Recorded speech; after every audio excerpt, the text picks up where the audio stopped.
Rindi, hadir. Zulfa, hadir Bu. Rindi, hadir Bu. Nila, hadir Ibu. Oke, hadir semua ya hari ini. Iya Bu. Sepertinya kalian ini sudah bosan semua ya. Baiklah, di sini ikuti Ibu ya. Tapu siku, tapu pundak, tapu tangan. Tapu siku, tapu pundak, tapu tangan. Tapu siku, pundak, tangan. Tangan siku, pundak, tapu siku, tapu pundak, tapu tangan. Oke, apakah kalian sudah bisa? Sudah Bu. Tapu siku, tapu pundak, tapu tangan. Tapu siku, tapu pundak, tapu tangan. Tapu siku, pundak, tangan. Tangan siku, pundak, tapu siku, tapu pundak, tapu tangan. Oke, silakan sepertinya kembali. Karena ada semua, baiklah di sini. Kalian udah tahu belum kita mau belajar tentang apa hari ini? Belum tahu. Jadi hari ini kita akan belajar mengenai teks eksplanasi.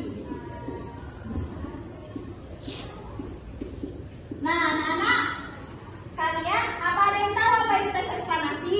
Tidak tahu. Oke, karena kalian belum ada yang tahu apa itu materi teks eksplanasi, di sini kalian akan mengamati dan menonton video mengenai apa itu teks eksplanasi. Baiklah, kalian simak ya. Iya Bu. Ini kalian akan mengamati dan menonton video mengenai teks eksplanasi. Kelihatan tidak? Kelihatan Bu. Oke, disimak ya. Jika ada yang penting dicatat. Teks eksplanasi adalah teks yang menjelaskan tentang alasan dan metode terjadinya suatu peristiwa atau fenomena. Teks eksplanasi berguna untuk menjawab pertanyaan mengapa dan bagaimana suatu peristiwa bisa terjadi. Teks eksplanasi biasanya berisi fakta atau kenyataan yang dapat dibuktikan kebenarannya. Informasi yang dibahas bersifat ilmuwan atau ilmiah dan tidak bertujuan untuk mempengaruhi atau mengajak pembaca. Teks eksplanasi dapat membahas tentang fenomena alam maupun sosial. Fenomena alam yang dibahas misalnya gerhana bulan, gunung meletus, dan gempa bumi. Sedangkan fenomena sosial mencakup kondisi sosial, budaya, dan ekonomi yang ada di lingkungan masyarakat. Contohnya, terjadinya konflik antar kelompok, keragaman batik di berbagai daerah, atau meningkatnya tokoh-tokoh online. Lalu, bagaimana struktur teks eksplanasi itu? Struktur teks eksplanasi terdiri dari 3 bagian.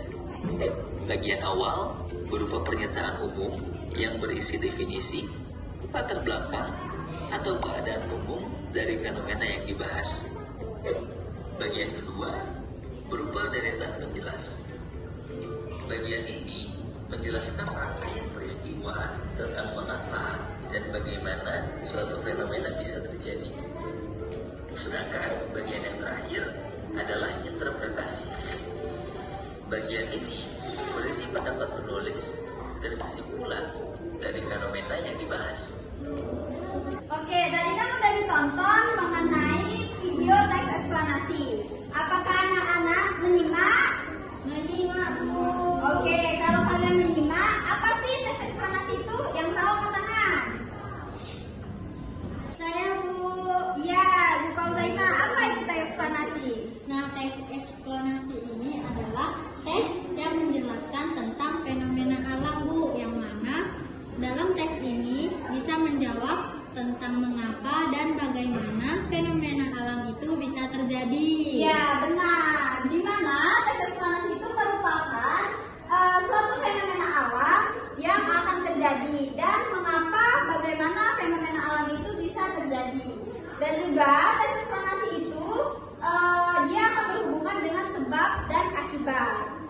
Oke, tadi kan udah dijelaskan dan juga disebutkan apa itu ciri-ciri dan strukturnya. Ada yang tahu apa itu ciri-ciri dari teks eksplanasi? Saya Bu.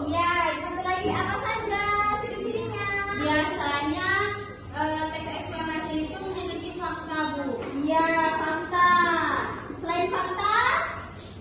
Tidak tahu, Bu. Oke, dari ciri-ciri teks eksplanasi itu ada fakta, terus dia berupa keilmuan. Nah, adapun selain ciri-cirinya dan juga ada dari struktur teks eksplanasi.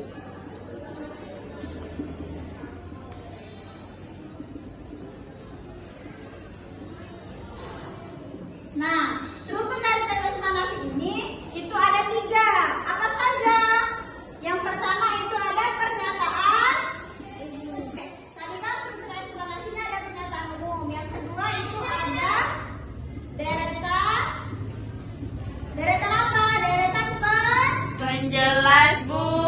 penjelas. Nah, di mana deretan penjelas ini ada 2. Bagaimana dan mengapa. Artinya bagaimana fenomena alam itu terjadi dan mengapa ia bisa terjadi. Dan yang terakhir itu apa?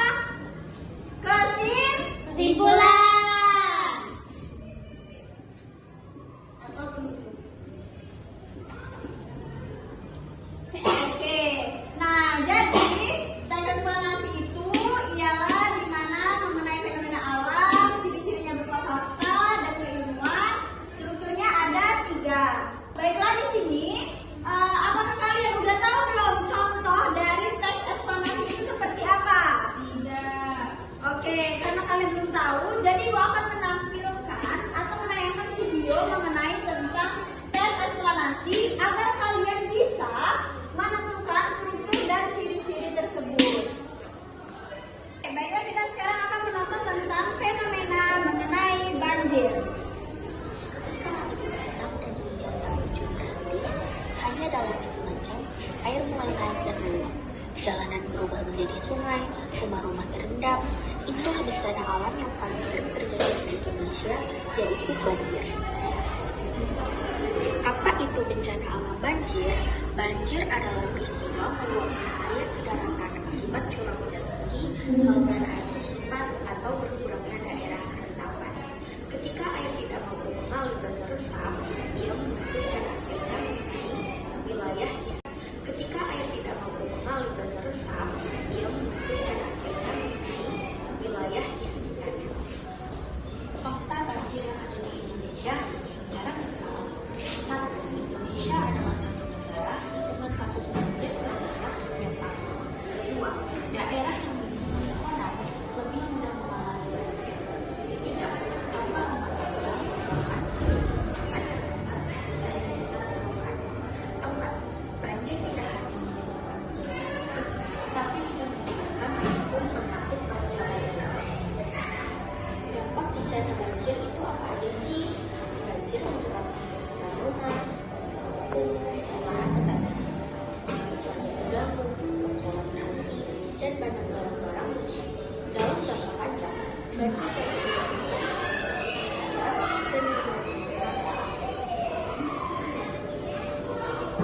dampak banjir dan pencegahan. Banjir terjadi ketika air hujan tidak bisa mengalir atau lingkungan bersih masa depan anak. Banjir bisa ada di mana saja, tetapi kita bisa mencegahnya mulai dari langkah kecil.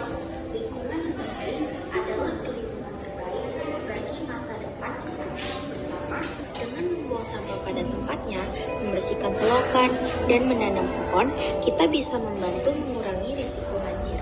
Langkah kecil dari kita bisa membuat perubahan besar.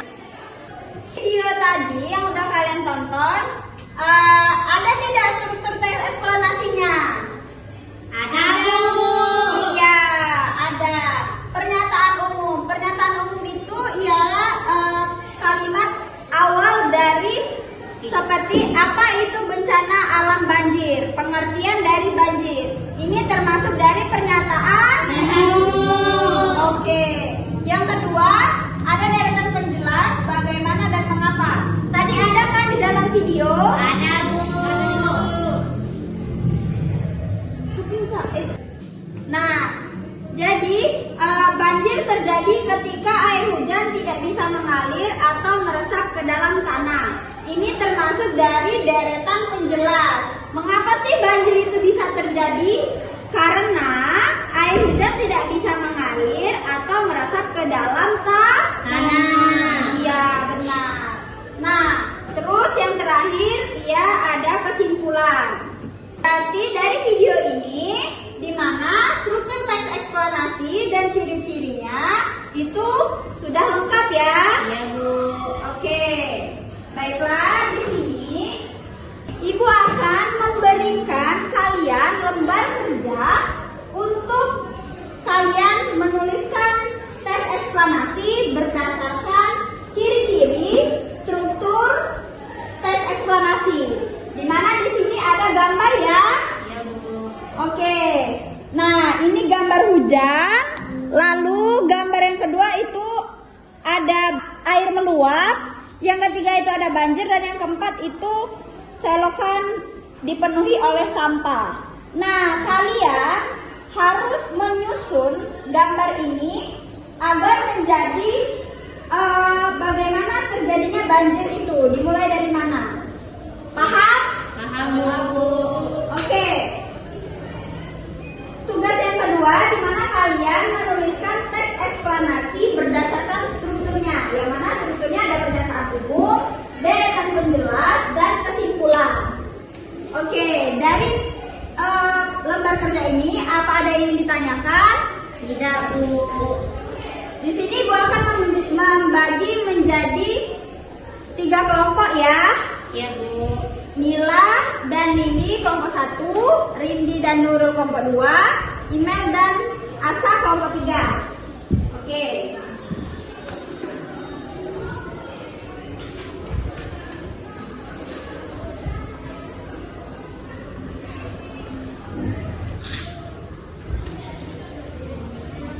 Oke, jadi anak-anak diskusikan lembar kerjanya bersama teman kelompoknya ya. Ya, Bu. Ibu bisa ada yang bisa Ibu bantu nggak? Tidak, Bu. Sudah Bu. Ini, Bu. Oke. Ini, Ada yang bisa Ibu bantu nggak?